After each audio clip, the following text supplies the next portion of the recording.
Hello students, हमारे इस YouTube के चैनल पर आपका एक बार फिर से मोस्ट वेलकम है। बहुत दिनों के बाद हम 11वीं का मैथ लेकर आपके सामने उपस्थित हुए हैं। बहुत दिन बाद आ रहे हो, तेज बोल रहे हो, तुम्हारी तो नहीं मजाल। नहीं नहीं नहीं नहीं, बहुत दिन बाद है, इसके लिए सॉरी। तमाम कार्यों को नज़र में रखते हुए लेट हो गया। तो अब तुम कहोगे सर बकवास क्यों कर रहे हो, तो पढ़ाओ ना, लेट तो खुद करके आए हो तो पढ़ाओ। तो हम लोग पढ़ रहे थे, लाइन के बारे में पढ़ रहे थे, तो थोड़ा मोड़ा नोट कर दिए हैं कि जो पुराना हो रिवाइज भी हो जाए। इसी पे हमको आज काम करना है। वास्तव में 10.3 का है, आप जान रहे हो कि सरल रेखा पढ़ रहे हो। आज की टॉपिक हमारी जनरली है convert the general equation of line in other form. एक आपके पास लाइन का जनरल इक्वेशन होगा, व्यापक समीकरण, रेखा का व्यापक समीकरण होगा, उसी को मतलब कि अदर फॉर्म में उसको मतलब रूप में बदलना है। अब बेटा रेखा का व्यापक समीकरण क्या होता है, तो मैं आपको बताऊं रेखा का समीकरण कब हो सकता है, जब x और y हो, दो पक्ष हो और x और y हो। अब प्लस y से हो, उधर 0 हो सकता है, घात वात ना लगा हो, तो यह क्या होता है कि मतलब सीधी रेखा का समीकरण बनाएगा। केवल x और केवल y अगर दो पक्षों के साथ हैं, अब चाहे x प्लस वाई बराबर 0 हो, चाहे y बराबर x हो, चाहे x बराबर y हो, कोई घात वात ना रहे, कोई टेंशन ना रहे, तो x बराबर y जब आ जाएगा ना, तो इसको हम क्या बोलते हैं, एक रेखा का समीकरण, एक सीधी रेखा का समीकरण है। बट व्यापक समीकरण क्या होता है, ax plus by plus c बराबर 0, यह रेखा का क्या है, जनरल इक्वेशन है। यही क्या है, व्यापक समीकरण है रेखा का। आप इसको याद कर लो, जहाँ पे a b एंड c क्या है, एक कांस्टेंट है, कोई मान है और कुछ है नहीं, इसे कहते हैं रेखा का व्यापक समीकरण कहते हैं। ठीक है ना। x बराबर y भी रेखा का समीकरण है, बट व्यापक नहीं है। ठीक है ना। y बराबर x भी रेखा का समीकरण है, x प्लस वाई बराबर भी रेखा का समीकरण है। जब ये सिंगल घात के साथ लगे हुए हैं तो क्या होएंगे, दो x की भी सिंगल घात है, y की भी सिंगल घात है, तो रेखा ही बनाएगा, तो भी सीधी रेखा बनाएगा, सीधी रेखा। ठीक है, चलिए अब हम कुछ आपको बातें याद कराते हैं। पहला है कि प्रवणता रूप में रेखा का समीकरण। अगर y अक्ष पे मान लो मैंने प्रूव कराया था पीछे का, अगर आपको नहीं याद है तो ऐसे रेखा जाती थी, यह क्या होता था, y अक्ष पर अंतखंड c होता था, तो समीकरण बनता था y बराबर mx प्लस c, जहाँ पे m क्या है, इसकी ढाल या प्रवणता है, ये बनता था। चलो दूसरा क्या है, प्रवणता व बिंदु रूप में रेखा का समीकरण। नॉर्मली जो पढ़ के वही दोहरा रहा हूं मैं। एक प्रवणता दिया रहे और एक बिंदु दिया रहे, तो x1 y1 बिंदु है, प्रवणता है, तो y माइनस y1 बराबर m x माइनस x1 होता है, यह भी जानते हो। अरे वाह, दो बिंदुओं से जाने वाली रेखा का समीकरण। आपको दो बिंदु दिए गए हैं, x1 y1 और x2 y2, तो क्या बोलोगे, y माइनस y1 बटे y माइनस y1 बराबर y2 माइनस y1 बटे x2 माइनस x1 और x माइनस x1, ये बन जाएगा रेखा का समीकरण, ये भी जानते हैं। अरे वाह। अंतःखंड रूप में रेखा का समीकरण। अब अंतःखंड अगर मैं आपको याद दिलाऊं तो ऐसे जाएगा, यह रेखा है कोई, इसका समीकरण क्या होगा, इसका समीकरण होगा x बटे a प्लस वाई बटे बी बराबर 1 होगा। कब, जब इसका x अक्ष पर कटा अंतःखंड कितना है, a, x अक्ष पर कटा अंतःखंड कितना a और y पर कितना कटा है, b, तब कितना हो जाएगा, x बटे a प्लस वाई बटे बी बराबर 1, अंतःखंड वाला हो गया। लास्ट वाला क्या है, अभिलंब रूप में रेखा का समीकरण क्या होता है, x cos alpha plus Y sin alpha बराबर p होता है। कोई बातें ना आई है। चलो देखो जरा, अब इसको कैसे हम लोग करते थे, अगर यह रेखा है, यह मूल बिंदु है, 0,0 ओरिजिन कहते हो आप, यहाँ पे रेखा पर मूल बिंदु से मैंने एक लंब डाला, मूल बिंदु रेखा पर लंब कैसे पड़ेगा, यहाँ पर काट रखोगे, यहाँ काटोगे, यहाँ काटोगे, फिर यहाँ काटोगे, मिला दोगे। ठीक है ना। अब ये अल्फा क्या है, पी क्या है, पी वास्तव में लंब की लंबाई है, ये लंब जो डाले हो ना इसकी लंबाई है। और अल्फा क्या है यार, अल्फा जो लगाए हो तो यहाँ पे लगाओगे x अक्ष और लंब की लंबाई, लंब के बीच का कोण अल्फा होता है। x अक्ष, x एक्सिस और इस लंब के बीच का जो कोण होता है ना, उसी को हम लोग यहाँ पे अल्फा से डिनोट करते हैं। तो ये सब बातें आपको समझ में आ रही हैं नहीं, ये 5 बातें तो आपको क्लियर हो गई 5 मिनट के अंदर हो भी। चलो गुरुजी आगे बताओ तो फटाक से, सवाल कुछ है नहीं। देखो जरा, हमको आ रहा जो आज का टॉपिक है वह इनका यूज करना है हमको, और इनका यूज करना है, इनका यूज करना है, बस हाई दोनों यूज नहीं करना है हमको। इनका यूज हमारे पास आज नहीं है, अभी नहीं है, इस वाले पार्ट में जो हमको इस वाले मतलब कि एक्सरसाइज में इसका यूज नहीं है।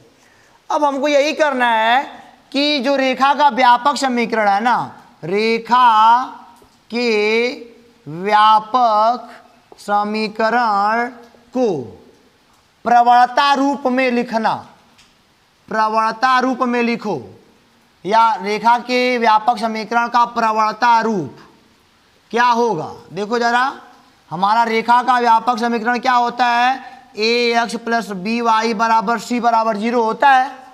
इसको आप अभी मेंटेन कर लो माइंड में।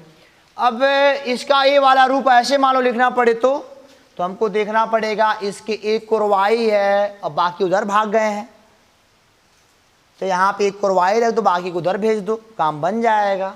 वही हो जाएगा क्या, रेखा के समीकरण का प्रवणता रूप हो जाएगा। तो देखो जरा, ये हो जाएगा बी वाई बराबर माइनस ए एक्स और माइनस क्या हो जाएगा सी, दोनों को उधर भेज दिया।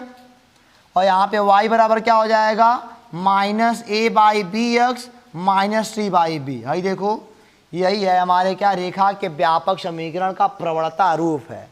यहाँ पे बेटा यम बराबर क्या है, यम बराबर माइनस ए बाई बी है। वास्तव में यही तो होता है यम एक्स, यम एक्स, यम का मान कितना हो गया, माइनस ए बाई बी। और यही आपके क्या हो गया, यह काम करेगा बेटा वाई अक्ष पर कटे अंतखंड की लंबाई, वाई अक्ष पर कटे अंतखंड की लंबाई माइनस सी बाई बी हो जाएगा। तो इसका व्यापक रूप आपको समझ में आ गया ना।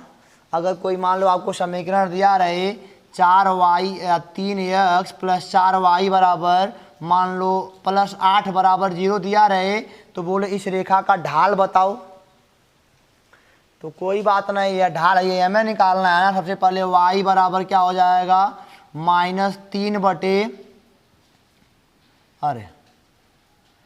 4y बराबर 3x माइनस का -8 होएगा, तो हो जाएगा -3 बटे 4 हो जाएगा x, और वो भी -8 बटे क्या हो जाएगा 4 हो जाएगा।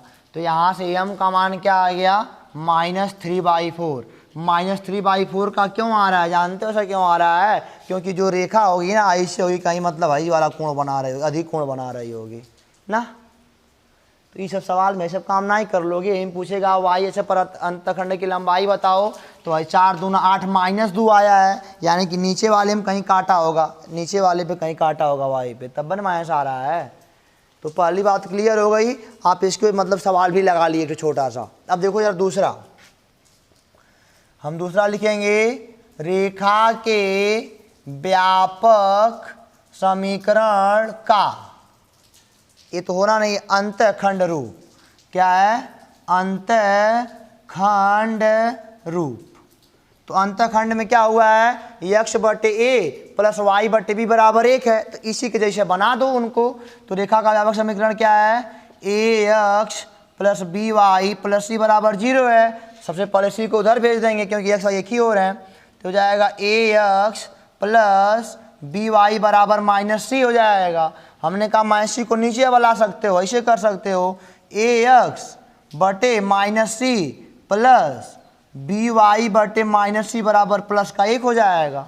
क्या हुआ, कोई दिक्कत है क्या, अरे भाई ऐसे कर सकते थे ना। देखो जरा, ax प्लस बी वाई बटे -c बराबर 1, कोई बात बनती बिगड़ती क्या, फिर गुणा करते वही नहीं मिल जाता, तो कोई दिक्कत नहीं है, अलग अलग कर दिया। अब इनको हम लोग बच्चों ऐसे ही कर सकते हैं, x बटा -a/c हो जाएगा, -a/ क्या हो जाएगा, c हो जाएगा, प्लस y बटा माइनस क्या हो जाएगा, ओहो गलती हो रहा है, c/a होगा ना, लिख सकते हो भाई। और यहाँ पे क्या हो जाएगा आपका, c/b हो जाएगा, बराबर क्या हो जाएगा, 1 हो जाएगा। अब हाई वाला मतलब क्या, अगर देखो x बटे 1 हो जाएगा, इसका आंसर मैंने पूरा कराया है, -c/a, फिर गुणा करोगे फिर वही नहीं पा जाओगे, ax/c नहीं पा जाओगे। हाई वाला हमने कहा एक को नीचे ढकेला चौथे वाले पे, और सी वाला तीसरे पे है, दूसरे पे क्या आएगा, कुछ ना तो 1 आएगा दूसरे पे, तो गुणा करोगे फिर वही आ जाएगा। तो यहाँ से हमको क्या मिलता है, x अक्ष पर कटे अंतखंड की लंबाई, x अक्ष पर कटे अंतखंड की लंबाई क्या है बेटा, यहाँ पे -c/a है, माइनस का मतलब क्या, इधर काटा होगा, कहीं ऐसे इधर काटा होगा, ठीक है ना। और y पे कितना है आपका, y एस पर माइनस सी बाई बी है, यानी कि नीचे कहीं काटा होगा, कुछ ऐसे कुछ गया होगा ना, तो माइनस में आ रहा है। तो अब रेखा के व्यापक समीकरण से निकाल लोगे ना, यही समीकरण अगर दिया रहे मान लो, और कहे मान लो यही दिया है 3x प्लस 4y बराबर 8, और कहता है कि आप बताओ क्या अंतखंड की लंबाई x y पे बताओ। तो सबसे पहले क्या करेंगे, 8 को पकड़ के ले आएंगे, ये आज मान लो 3x/8 आएगा प्लस 4y बटे 8 आएगा बराबर 0 हो जाएगा, 8/3 हो जाएगा। इसको नीचे लाओगे तो 8/3, यानी कि x पर कितना आ जाएगा 8/3, y पर कितना आएगा, ये आ जाएगा नीचे आ जाएगा 8/4, यानी कितना आ जाएगा 2 आ जाएगा। अरे भाई इनको नीचे करोगे इस प्रकार ना, चूँकि प्लस में है तो यानी कि कहीं ऊपर काटा होगा, क्या समझे। ये दोनों माइनस में आ रहा था, इसका मतलब क्या, कहीं बेटा रेखावा ऐसी गया होगा, हो ऐसी कहीं गया होगा, तो यो माइनस में अंतखंड भाई एक्सो पर है, वाईओ पर अंतखंड में माइनस में है, इसीलिए ठीक है ना। तो बेटा दूसरा भी खत्म हो गया, एक और है और 2-3 बातें और हैं, इसको ख़त्म कर देते हैं, फिर वीडियो की भी ख़त्म ही कर देंगे। उसके बाद आप सवाल लगाते रहना बढ़िया से, कोई दिक्कत ना है सर जी, बताओ आराम से, इसको मिटाते हैं आगे चलते हैं। तो देखो बच्चों की चिन्हों से बिल्कुल मत घबराना, जो प्रोसेस अपनाते रहो, जो चिन्ह आएगा वो आता रहेगा, अपना अपना आंसर वही बनता रहेगा। प्लस में है कि माइनस में, उत्तर तो किसी में भी आ सकता है। तो तीसरा देखो, रेखा के व्यापक समीकरण का अभिलंब रूप, ये वाला भी बनाना है।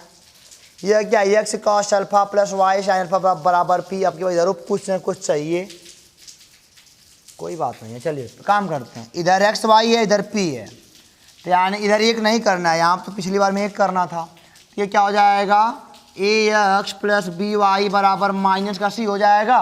ओके, दोनों पक्ष में माइनस का गुणा कर दोगे तो माइनस ए एक्स माइनस बी वाई बराबर सी। अब किसी को गायब नहीं करेंगे हम लोग, वैसे रहने देते हैं। अब की बार क्या करते हैं बेटा, जब व्यापक समीकरण का बनाना होता है अभिलंब बना, तो दोनों पक्षों में रूट में ए का स्क्वायर प्लस बी का स्क्वायर से भाग देने पर,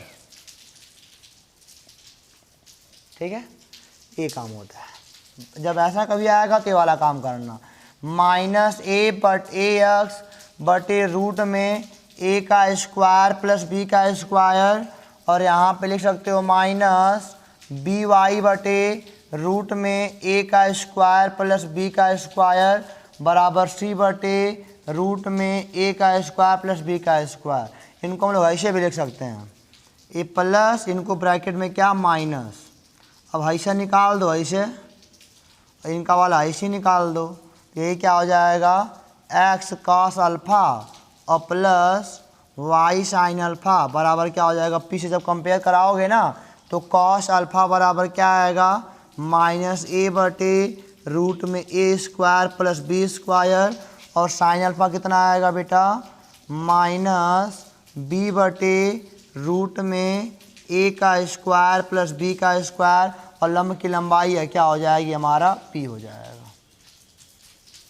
ओके, कोई दिक्कत आपको, कोई दिक्कत नहीं है। तो अगर यही समीकरण आपको दिया रहेगा और बोलेगा कि आप बताओ कि अल्फ़ा का मान कितना होगा, लंब की लंबाई क्या होगी, तो दैट टाइम इनके दोनों पक्षों में क्या करना पड़ेगा, यह ए है और यह क्या है बी है, इसका रूट अगर कर लोगे ना तो 3 का स्क्वायर प्लस 4 का स्क्वायर, ए आएगा रूट में 25 यानी कि 5, दोनों पक्षों में 5 से भाग दे दो।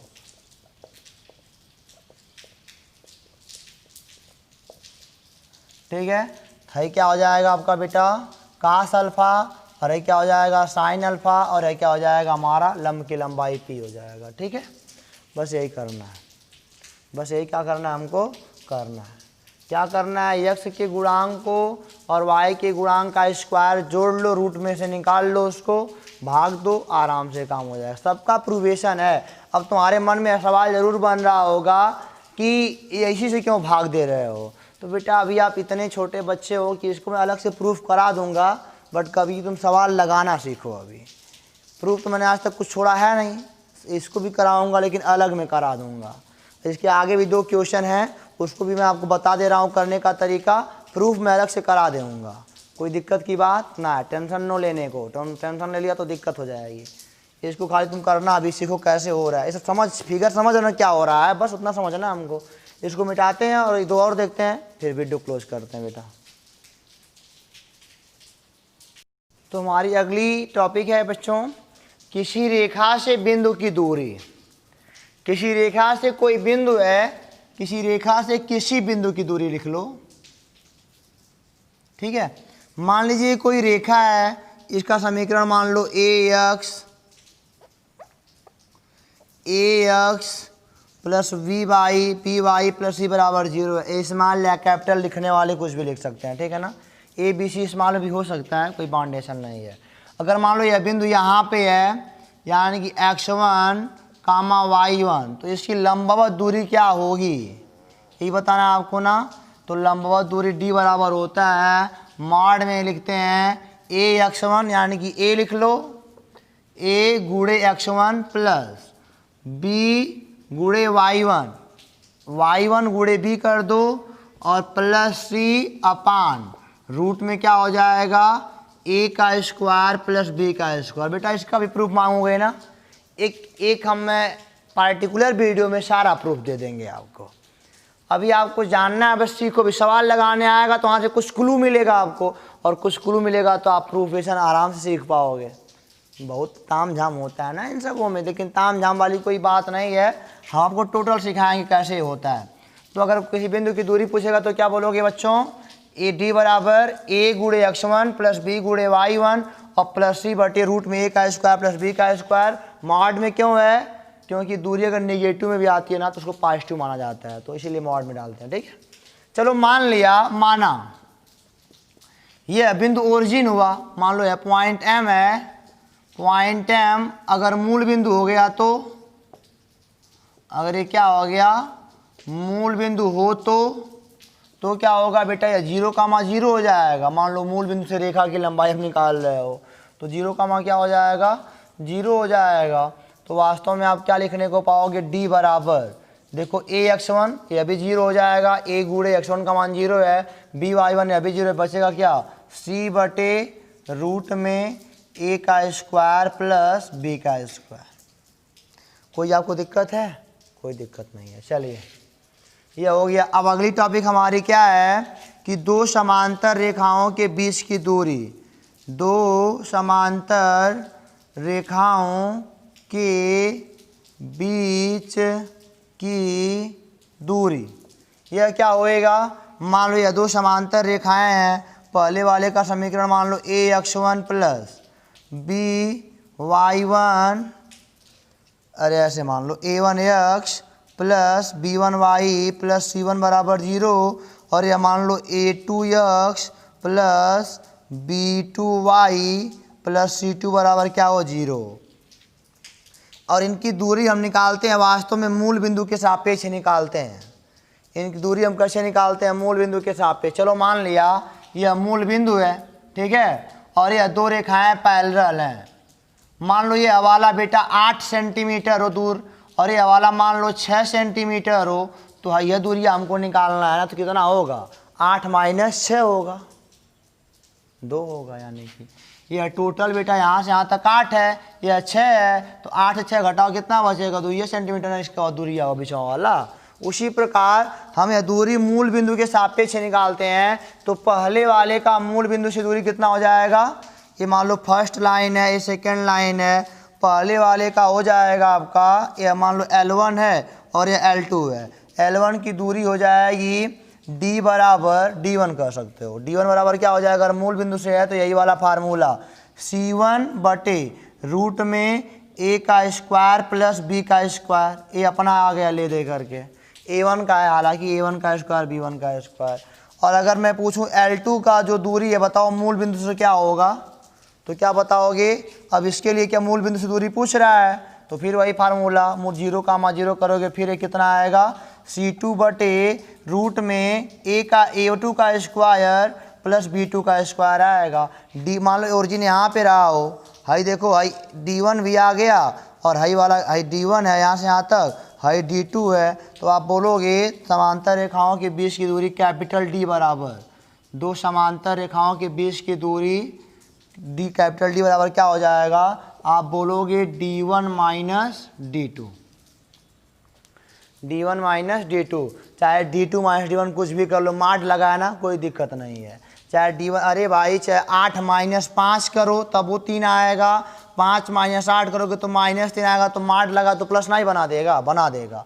तो D बराबर क्या हो जाएगा, D1 का मान C1 बटे रूट में A1 का स्क्वायर प्लस B1 का स्क्वायर और माइनस C2 बटे रूट में A2 का स्क्वायर माइनस B2 का स्क्वायर। देखा, दो समांतर रेखाओं के बीच की दूरी भी निकल गई हमारी। अच्छा एक बात और है, हमने एक चीज़ पढ़ी है क्या, अब दो रेखाओं के मध्य का कोण अभी हमको आपको बताना पड़ेगा ना, हालांकि बताया है लेकिन A1 B1 के टर्म में भी आपको बता दे दो रेखाओं के मध्य का कोण। इसको मिटाते हैं बेटा, तो ये समझ में आपको आ गया, सारी बातें आप नोट करते चलो, फार्मूले नोट करते चलो आप, इसको मिटाएं तो फिर। तो ये देखो बच्चों आपकी अगली टॉपिक, दो रेखाओं के मध्य कोण रेखा के व्यापक समीकरण के रूप में। अगर दो रेखाएं ऐसी आपके पास होती थीं, अगर आपको इनका इक्वेशन पता होता था तो एक फार्मूला हमने प्रूव करा था। इनके बीच चूँकि जो दो रेखाएं होती हैं, एक ठो थीटा न्यून कोण होता है 90 से कम और एक अधिक कोण होता है यानी कि 90 से ज़्यादा 180 से कम, दो होता है ना। तो न्यून कोण आपको निकालना हमने सिखाया था कि tan थीटा बराबर M2 माइनस M1 बटे 1 प्लस M1 इंटू M2। ये फार्मूला आपने प्रूव करके रखा है, प्रूव तो हमने कराया इसको है। मॉड में होता है कि निगेटिव है तभी पॉजिटिव हो जाए, कोई दिक्कत नहीं है। चलिए ये मान लो पहला वाला रेखा है, ये मान लो पहला वाला रेखा और ये मान लो दूसरा वाला रेखा है। पहली वाली रेखा का समीकरण बोलते हैं A1x plus B1y plus C1 बराबर 0। यह दूसरा है मान लो A2x प्लस B2y प्लस क्या हो जाएगा C2 बराबर 0। चलो यहीं से दोनों का मान यहीं पे ला के रखते हैं। अच्छा पहले वाली रेखा का ढाल कितना आएगा, तो आप बोलोगे सर y बराबर आ जाएगा आपका माइनस A1x बटे B1 माइनस C1 बटे क्या आ जाएगा आपका B1। अरे भाई B1y बराबर माइनस A1x माइनस C1 होगा और A1 जब B1 जब सबके बटे लगेगा ना गुड़ा है तो भाग बनाएगा, अभी पीछे सीखे भी हो ये वाला। तो प्रवणता कितना निकल गया, ये हो गया M1 बराबर माइनस A1 बाई B1। उसी प्रकार यहाँ पे M2 बराबर क्या आ जाएगा माइनस A2 बाई B2 है। वास्तव में y बराबर mx प्लस c से कंपेयर कराया गया है ना। चलिए अब ये लोग थीटा के हैं मतलब न्यून कोण वाले में हैं, चलो कोई बात नहीं है, इस फार्मूला प्रूफ भी हमने कर रखा है। तो ये हो जाएगा M2 का मतलब क्या हो गया माइनस A2 बटे B2 और M1 का मान माइनस और इसका माइनस प्लस हो जाएगा प्लस A1 बाई B1 और टोटल का लगाइयो mart 1 plus M1 into M2 चिन्ह प्लस हो जाएगा, बचा क्या A2 बटे B2 इंटू A1 बटे क्या हो जाएगा B1। इनको सॉल्व करो तो देखो कितना आएगा, मल्टीप्लाई कर लो minus A2 B1 plus A1 B2 whole का अपान B1 इंटू क्या आएगा B2 फिर बटे हाई देखो B2 B1 क्रॉस मल्टीप्लाई कर रहे हैं ऐसे ऐसे ऐसे वही ऊपर हुआ है प्लस A2 A1 होल का अपान मार्ट सबका है ना B1 इंटू B2। एक कट जाएगा तो हम लिख सकते हैं tan थीटा बराबर क्या हो जाएगा, इनको आगे ला सकते हो अब A1 B2 minus A2 B1 बटे है क्या आएगा A1 A2 और प्लस B1 B2। हमको तो लगता कुछ कठिन है, tan थीटा का मान आ गया न्यून कोण है, ये न्यून कोण के लिए एक्यूट एंगल, यह फार क्या हो गया न्यून कोण छोटा वाला। और जब हम बोलेंगे फार एसक्यू जानने की बेटा अधिक कोण वाला अगर हाई वाला ज्ञात करना हो तो टोटल 180 में से न्यून कोण घटा दो, तो अधिक कोण के लिए क्या हो जाएगा बेटा 180 मतलब पाई माइनस ये उधर जाएगा तो देखो थीटा बराबर क्या हो जाएगा tan इनवर्स A1 B2 जो भी होगा यहाँ पे मैं लिखता हूँ पाई माइनस tan इनवर्स यह क्या हो जाएगा A1 B2 minus A2 B1 बटे A1 A2 plus B1 B2। ठीक है ना। अधिक कोण के लिए जब अधिक कोण वाला आएगा तो मान लो हाई 30 आया, हाई वाला 30 मान लो आ गया, तो हाई वाला कितना आएगा 180 माइनस 30 150 आएगा। एक दो रेखाएं करते हैं, दो एंगल बनता है ना, और एक एंगल हमेशा न्यून कोण होता है और एक हमेशा अधिक कोण होता है, तो निकालना पड़ेगा ऐसा ही आपको। तो उम्मीद करते हैं सब कुछ समझ में आ गया, सारे फार्मूले क्लियर हैं। ये थीटा का मान निकाल देना, अगर न्यून कोण होगा तो दो कोण निकलता, अधिक कोण 180 पे घटा के निकाल देना, चाहे हाई प्रोसेस अपना के निकालना। हाई कोई लगाता नहीं है, अगर हाई वाला आ जाता है ना तो 180 में से सीधे कुल घटा देते हैं, बस कोई ज़्यादा प्रोसेस नहीं है। तो आज की वीडियो में बस बेटा इतना ही। उम्मीद करते हैं कि सारे को आप समझ गए होंगे, और इस पे सवाल तो आप अपने अभ्यास से खुद ही लगा सकते हो, देखने की आवश्यकता पढ़बे ना करेगी। तो हम फिर मिलेंगे आपसे अगले वीडियो में, हालांकि 10.3 के साथ मिलेंगे। नहीं आएगा तो आप उसको देखिएगा, और आएगा तो जहाँ तक आएगा वहाँ तक लगाइए, प्रयास करते रहिए, ठीक है ना। और अगर आप वीडियो में मतलब कि अगर जो चैनल पे नए आए हो तो पीछे के सारे सीरीज अगर देखते आओगे, एक को सवाल नहीं फंसा पाएगा 10.3 का। तो फिर मिलेंगे आपसे बेटा अगले वीडियो में, तब तक के लिए आप पढ़ते रहो और हंसते जरूर रहना। फिर मिलेंगे, तब तक के लिए ऑल द बेस्ट।